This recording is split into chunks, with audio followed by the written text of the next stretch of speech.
Hey, third graders. Today we're going to continue talking with um, traditional literature. We're going to talk about the story exposition.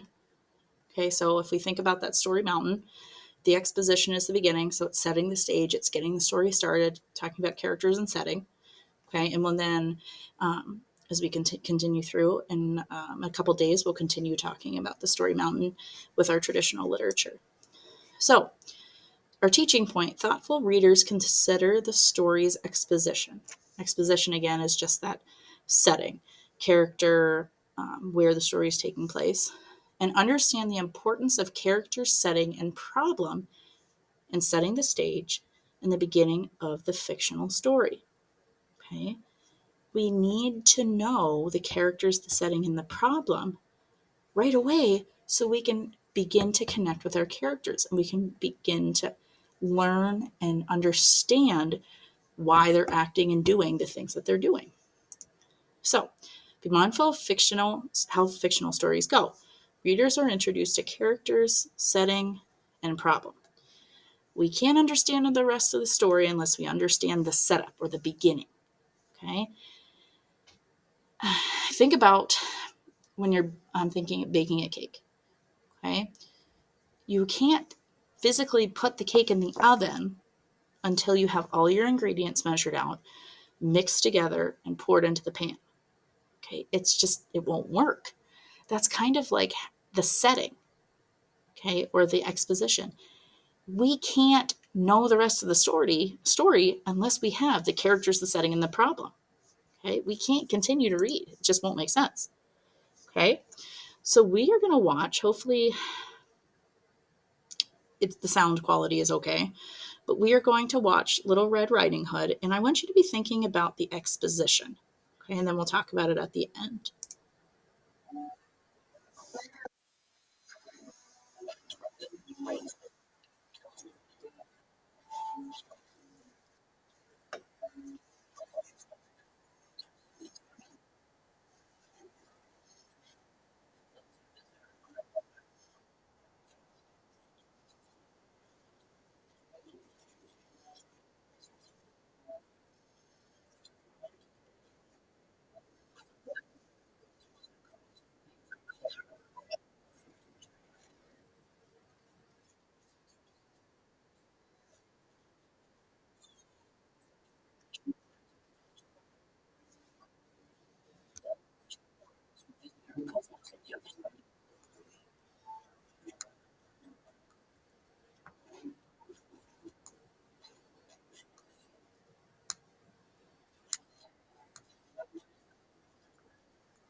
All right.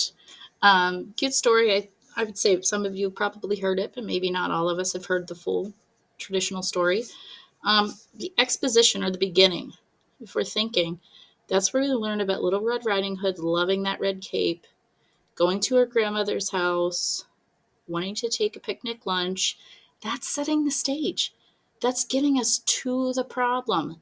The problem being the wolf. The wolf wanted to trick them to get the lunch, right?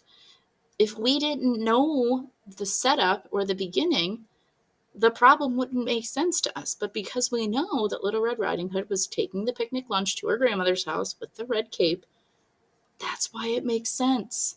Okay? Just like in our, when we were doing realistic fiction, knowing the story mountain helps us to really hone in and to understand our story more in depth. And that's what we want to do in third grade. Okay. So, how did the author set the stage? Like I said, we have the characters, the grandmother, the wolf, and Little Red Riding Hood. Setting is outside, going to the grandmother's house. The problem was the wolf wanting to eat the food. So, just coming back, be sure to pay close attention to your characters, the setting, and the problem that your characters have. This will engage you or pull you into the story and help you get ready to read what will happen next.